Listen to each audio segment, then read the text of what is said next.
Bismillahirrahmanirrahim. Бул окуя 26 май 2023 жылы Бишкектин Борбордук жаңы салынган мечитинде болгон. Кишилер жумадан чыкканда 10 бөлүмдүн кызматкери эч кандай документин көргөзбөстөн кишилерди бири-бириден кармап алып, паспортуңду көрсөт, номериңди бер, дарегиңди айт деп намаздан чыккан кишилерди бурч-бурчка такап алып коркута баштаган. Аны байкаган башка киши телефонго тартып, эмне маселе болуп жатат? Сиз кимсиз? Бул кишилерди данныйларын сурагыдай деп бийлигишет. Натыйжада бул кишини да данныйларыңды айт деп коркута баштаган. Мына МВДнын жүзү. Siz көрсөтпөйсүзбү? Siz kimsiz? Telefonunuzu өчүрүп коюңуз. Жок, өчүрбөйм. Siz kimsiz? Болбойт. Мен корочкаңызды тартпайм, siz көрсөтөрүңүз. Өчүрүп койсоңуз. Жок, байке, көрсөтөрүңүз. Siz kimsiz вообще? Көрсөтөрүңүз. Телефонуңузду өчүрүп койсоңуз. Өчүрбөйм, байке. Өчүрө албайм. Жок, вообще өчүрө албайм. Kimsiz siz вообще? Көрсөтпөйсүз документиңизди. Кана көрсөтүңүз. Документиңизге тийишпейм мен, siz деле тартам. Телефонду өчүрүп койсоңуз. Анда siz менин ишим жок анда, байке, мейли? Ушундай эле, байке. Жок, өчүрө албайм. Эмне, телефондон коркосузбу? Жок. Siz госслужащийсизби? Ооба. Көрсөтпөйсүзбү анда? Кызматкерсизби? Кана бул эмне? Мен деле азында мына. Ушундай эле да, байке, туурабы? Жок, суранычкы болбойт да андай, байке. Каяктан болом дейсиз? Бишкектен болом. Кайсы райондун? Жок, кайсы райондун? Телефон колуңузда алып туруңузчу. Жок, өчүрбөйм дейм. Өчүрө албайм, байке. Жок, өчүрө албайм. Кимсиз сиз? Көрсөтпөйсүзбү документиңизди? Мына, көргөзүп атпайм. Тийишпеңиз менин телефонума. Тартчы, Абдрахим. Өчүрүп коюңуз.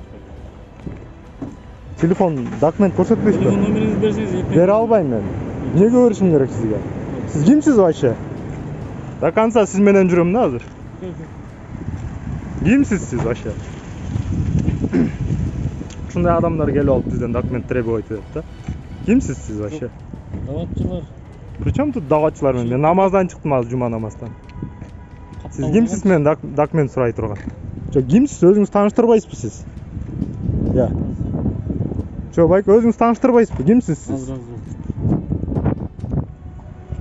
10 отдел кайсы? Телефонго тийбеңиз дейм, омой. Эртең эле ютубка чыгасыз. Ушундай адамдар келип алышып. Жок, өчүрө албайм дейм. Колуңузду алыңыз, омой. Siz kimsiz вообще?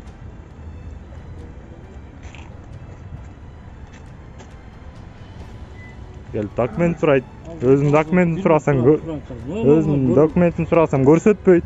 Жок, байке, тийбеңиз дейм мен. Омой, тийбеңиз дейм. Тийбеңиз. Келсин. Жок, көрсөтпөйсүзбү?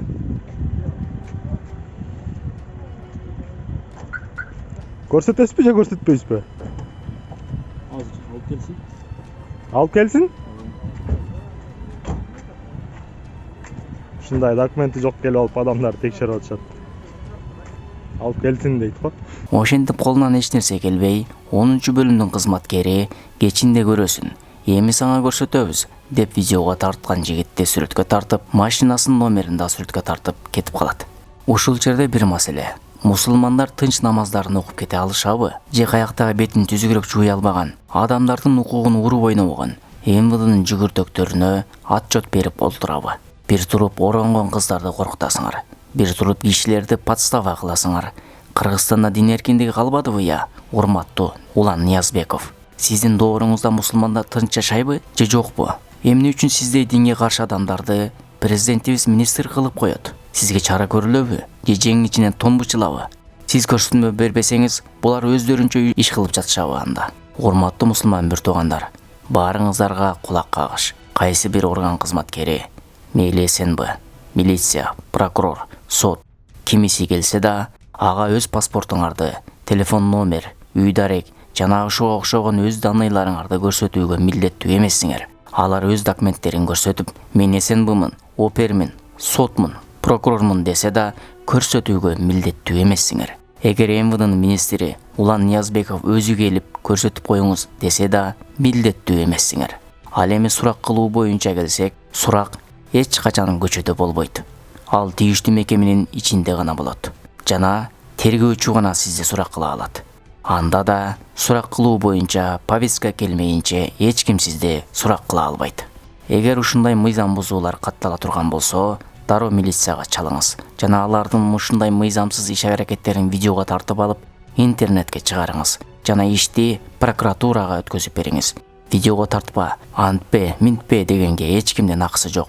Азыр подставалар заманында укугуңузду ушинтип гана коргой ала турган болуп калгансыз, тилекке каршы. Эми бул видеону башкаларга да таратып коюңуз. Ассаламу алейкум рахматуллах ва баракатух.